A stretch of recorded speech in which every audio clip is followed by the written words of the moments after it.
Nah, ini mungkin Mas Tony nih yang bisa menjelaskan bagaimana alur penerbitan NUPTK. Silakan Mas Tony.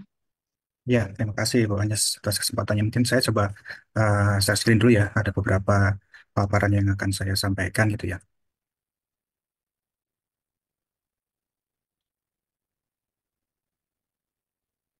Ya, sudah terlihat ya Bapak Ibu?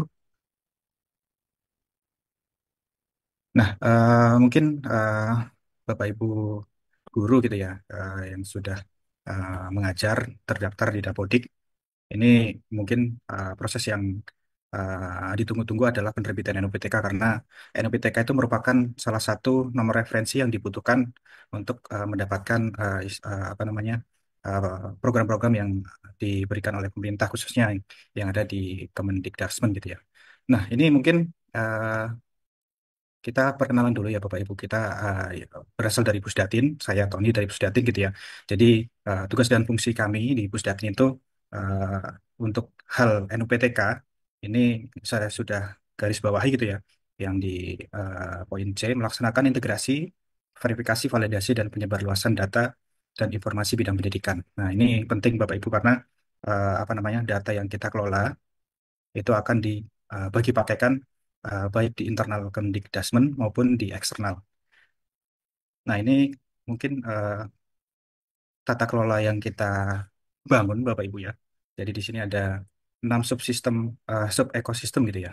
Jadi di sini ada sub ekosistem entry data, kemudian integrasi, verval, verifikasi validasi, kemudian pembangunan data induk, kemudian integrasi eksternal dan integrasi internal. Nah, posisi Pusdatin itu ada di nomor 2, 3, dan 4 di posisi integrasi data, kemudian verifikasi dan validasi, kemudian pembangunan atau pembentukan data induk pendidikan. Nah, proses ini eh, khususnya untuk yang nomor satu ini sebelum masuk ke Pusdatin gitu ya Bapak Ibu, data itu akan kita kumpulkan atau kita ambil dari tiga sumber data. Yang pertama dari Pendikti, Dapodik, kemudian dari EMIS. Jadi makanya mungkin Bapak Ibu yang di sekolah, yang anak siswanya gitu ya, banyak terjadi NSN ganda atau apa gitu ya. Itu karena kita integrasi dari tiga sumber data itu Bapak Ibu. Jadi ini fungsi yang kita uh, emban gitu ya sebagai wali data.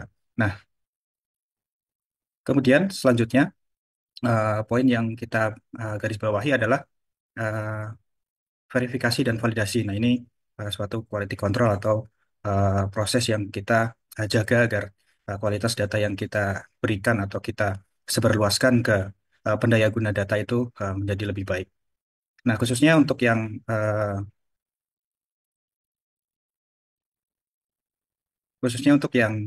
kita bahas kali ini adalah NUPTK ya Bapak Ibu. Jadi eh, data induk pendidikan ini kan berasal dari satuan pendidikan, badan penyelenggara atau yayasan, PTK, dan peserta didik. Jadi poin yang akan kita bahas adalah PTK, khususnya untuk penerbitan NUPTK.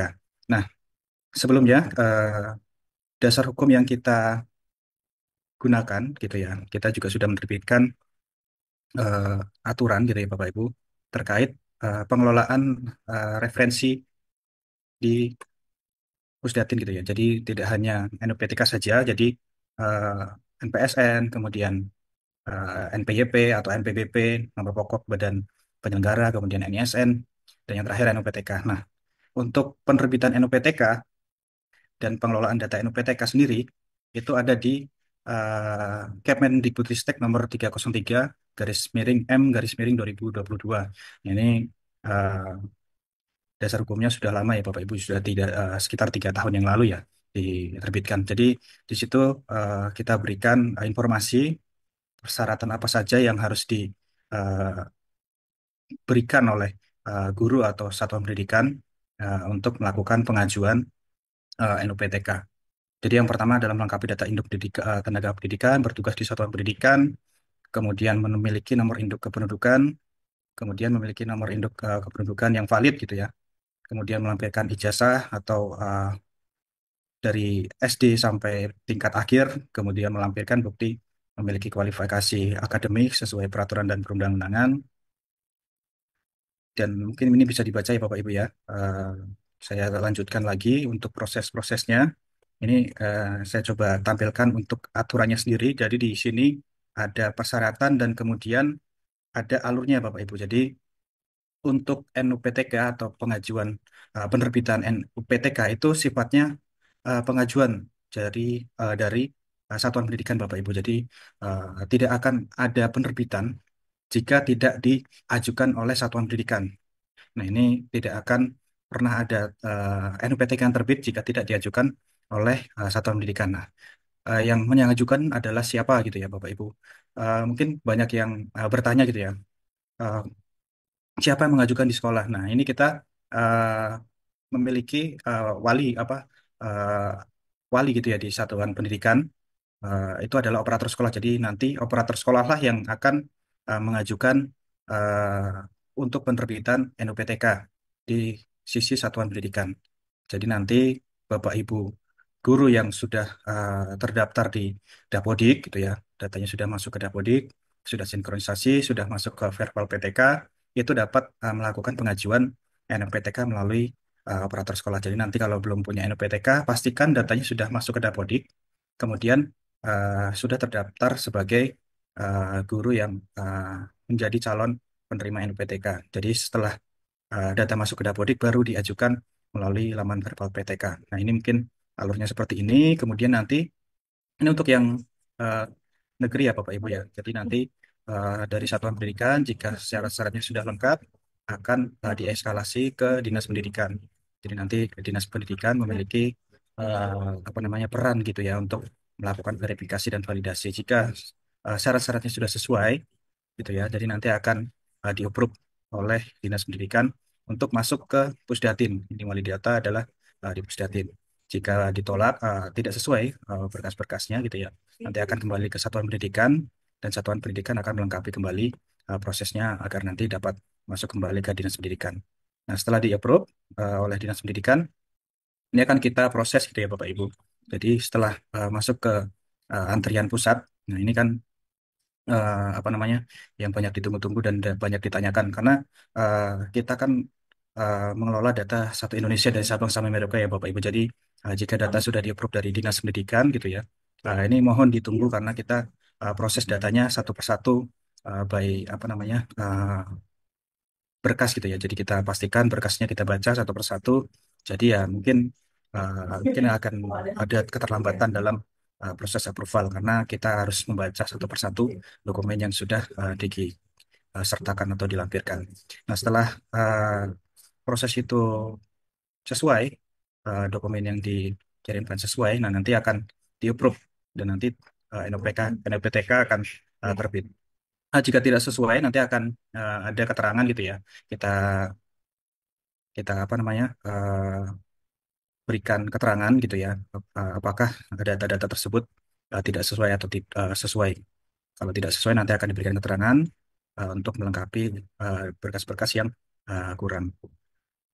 Kemudian ini untuk yang bukan PNS, jadi khususnya untuk yang dari swasta gitu ya Bapak Ibu. Jadi untuk yang dari swasta ini eh, ada satu entitas lagi eh, di bawah Dinas Pendidikan, itu Badan Penyelenggara Satuan Pendidikan atau yayasan. Jadi yayasan memiliki peran sama seperti Dinas Pendidikan untuk apa namanya untuk melakukan verifikasi dan validasi dokumen yang dilampirkan oleh Satuan Pendidikan. Jadi prosesnya sebelum masuk ke Dinas Pendidikan itu akan dilakukan approval oleh Badan Penyelenggara atau yayasan. Prosesnya sama setelah dilakukan approve oleh Dinas Pendidikan akan masuk ke Pusdatin dan menunggu antrian gitu ya Bapak Ibu hingga prosesnya selesai di approve. Nah, eh, jadi ini kita dari Pusdatin Bapak Ibu mungkin ini ada yang sudah tahu atau yang belum tahu.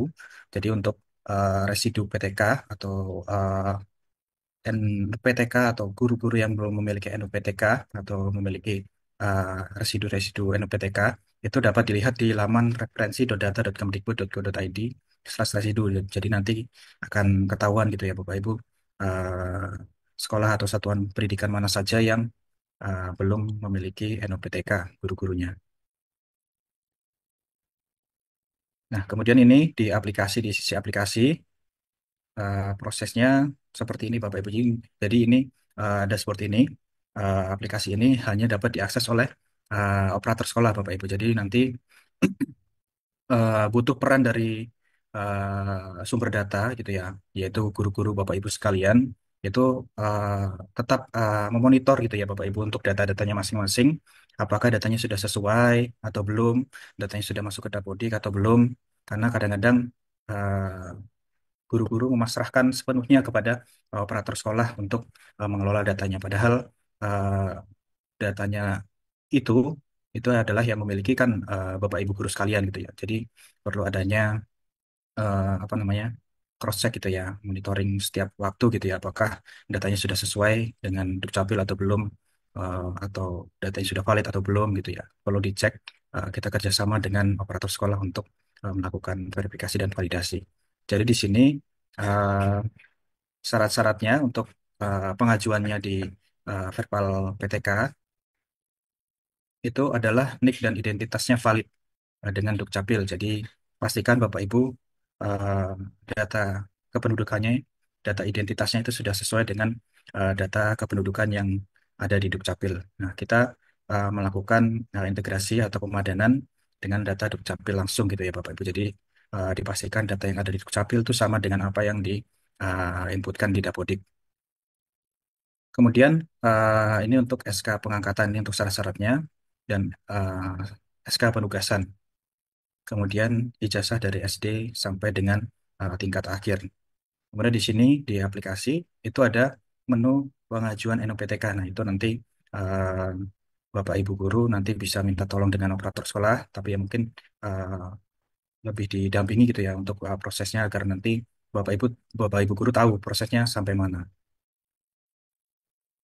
Kemudian ini proses yang lain, tukaran PTK ini kalau juga memiliki NPTK.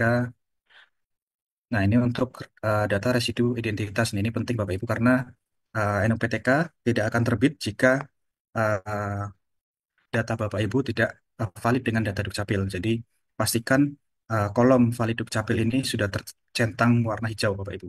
Jadi, kalau masih muncul tanda merah ini, berarti data Bapak Ibu belum valid dengan Dukcapil. Nanti dipastikan saja Bapak Ibu data-data identitasnya seperti NIK, nama, tempat lahir, tanggal lahir, nama ibu kandung itu sudah sesuai dengan data kependudukan yang ada di Dukcapil.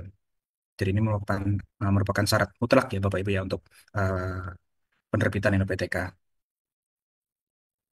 Nah, ini perbaikan identitas ini dapat dilakukan melalui menu perbaikan identitas. Jadi nanti yang bisa melakukan adalah operator sekolah. Makanya itu Bapak Ibu tetap bekerja sama dengan operator sekolah untuk apa namanya melakukan perbaikan.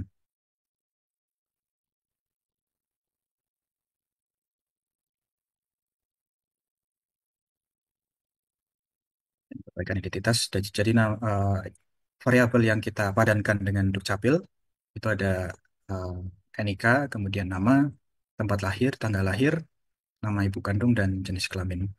Jadi pastikan keenam variabel ini sudah sesuai dengan data yang ada di kependudukan di Dukcapil.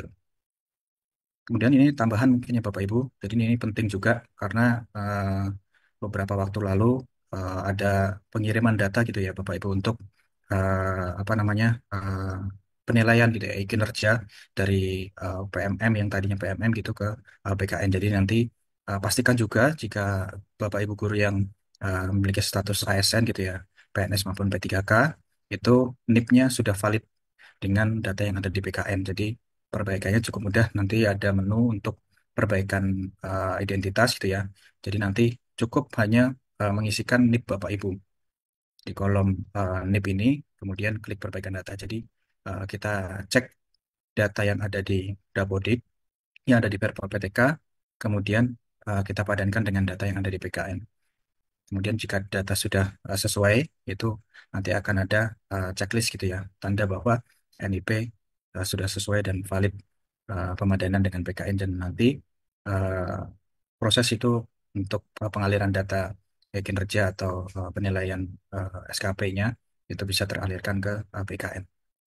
Nah, itu mungkin Bu Anyes yang bisa saya sampaikan untuk penerbitan NUPTK dan mungkin ini tambahan untuk perbaikan NIP gitu ya. Jadi nanti Bapak Ibu guru dapat meminta bantuan untuk operator sekolah dalam perbaikan datanya melalui PRPPTK. Mungkin itu Bu Anyes yang bisa saya sampaikan waktu saya Ya, kembalikan. so, baik.